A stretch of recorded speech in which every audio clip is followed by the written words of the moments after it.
La física se desenvuelve, básicamente, por la necesidad del hombre de conocer el mundo natural, así como de controlar y reproducir las fuerzas naturales en su beneficio. Desde la prehistoria, el esfuerzo de la humanidad fue enorme, y lograron construir objetos de piedra, hueso, madera y arcilla, para la caza, la pesca, la navegación, el transporte y la vivienda, entre otros. Esta construcción exigió necesariamente una amplia gama de conocimientos empíricos, transmisibles por enseñanza directa, sin excluir los teóricos. Los egipcios, lo mismo que los babilonios, alcanzaron éxitos notables en la ciencia empírica, o sea aquella adquirida a través de la experiencia, por prueba y error. Los babilonios analizaron los movimientos estelares, compilaron calendarios y fueron exitosos en el campo de la matemática aplicada, siendo sus conocimientos referentes principalmente a los campos técnicos. Los egipcios desarrollaron muy bien la minería, la construcción de grandes edificios en piedra, lo que llevó al logro de la extracción de la materia prima de las canteras, el transporte y la elevación de enormes piedras, la creación de gigantescos obeliscos y columnas. Todo esto no hubiera sido posible sin amplios conocimientos prácticos de mecánica o de estática y un buen nivel técnico de ingeniería, que permitió también la invención de las máquinas simples, basadas en los principios fundamentales de la mecánica, la palanca y el plano inclinado. Por otra parte, la filosofía griega quiso dar una interpretación racional a los acontecimientos naturales, y la ciencia moderna surgió como parte autónoma de la cultura humana. Los primeros indicios de razonamiento científico sistemático se dieron con Tales de Mileto, al comienzo del siglo VI a.C., descubriendo la electrización por frotamiento. Luego, Leucipo y Demócrito formulan sus primeras hipótesis sobre la estructura de la materia, describiendo el átomo. Pero no fue sino con Aristóteles en el año 384 a.C. que la física recibió un impulso en la antigüedad. Su principal contribución fue en el área de la mecánica, especialmente sus observaciones sobre la gravedad, donde indicaba que los cuerpos más pesados siempre caían más rápido respecto de otros más livianos, si se dejaban caer desde la misma altura. Aristóteles adoptó la teoría geocéntrica, establecida por Ptolomeo. Esta teoría concebía al cosmos como una serie de esferas concéntricas, que giraban alrededor de la Tierra, la cual se encontraba en el centro del universo y era inmóvil. Sin embargo, la física, en ese momento, no se consideraba una ciencia, ya que Aristóteles no realizó experimentos controlados para comprobar sus razonamientos y observaciones. Otro gran investigador de esta época fue Arquímedes en el año 287 a.C., matemático, al cual se le reconocen estudios realizados en el área de la hidrostática. Explicó el principio de flotación de los barcos, con su famoso principio de Arquímedes, el cual es aceptado actualmente. Este investigador sí realiza experimentos para comprobar sus explicaciones. Después de esa fecha, no se registran eventos significativos para la física, hasta llegar al siglo XIV después de Cristo. Las teorías de Aristóteles permanecieron durante muchos siglos. Pero, en el siglo XIV, Nicolás Copérnico rompe con lo establecido, proponiendo su teoría heliocéntrica, la cual indica que la Tierra no es el centro del universo, sino el Sol. Con esto, él desafía a la Iglesia Católica, que reconocía las teorías de Aristóteles como dogmas.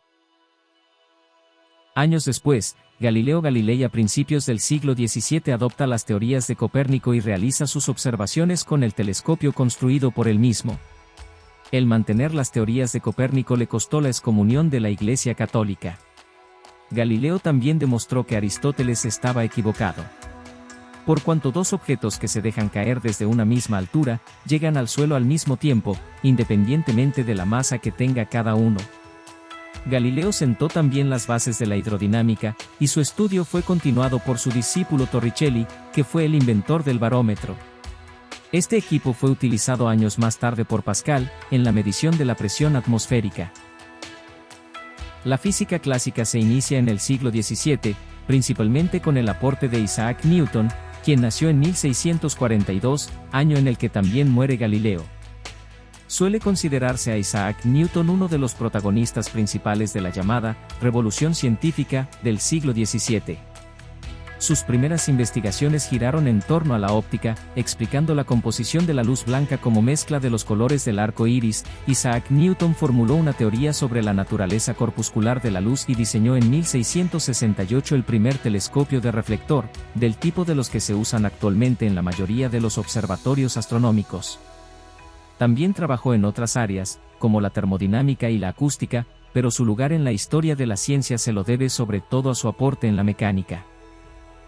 En su obra más importante, Principios matemáticos de la filosofía natural, formuló rigurosamente las tres leyes fundamentales del movimiento: la primera ley de Newton o ley de la inercia, según la cual todo cuerpo permanece en reposo o en movimiento rectilíneo uniforme si no actúa sobre él ninguna fuerza; la segunda o principio fundamental de la dinámica, según el cual la aceleración que experimenta un cuerpo es igual a la fuerza ejercida sobre él dividida por su masa; y la tercera, que explica que por cada fuerza o acción ejercida sobre un cuerpo existe una reacción igual de sentido contrario.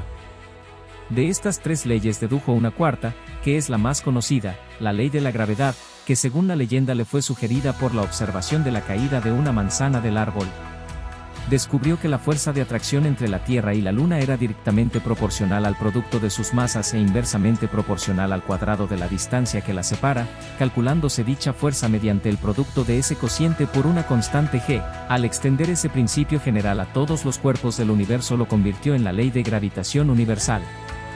Posteriormente, la física como tal empieza a subdividirse en sus diversas áreas de estudio. En el área de la termodinámica, James Watt perfeccionó la máquina de vapor inventada por Newcomen y Carnot, relacionando la energía térmica con la energía mecánica.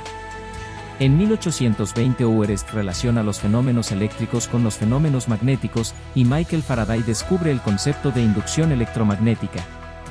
En 1855 Maxwell unificó ambos fenómenos y las respectivas teorías vigentes hasta entonces, en la teoría del electromagnetismo, descrita a través de las ecuaciones de Maxwell.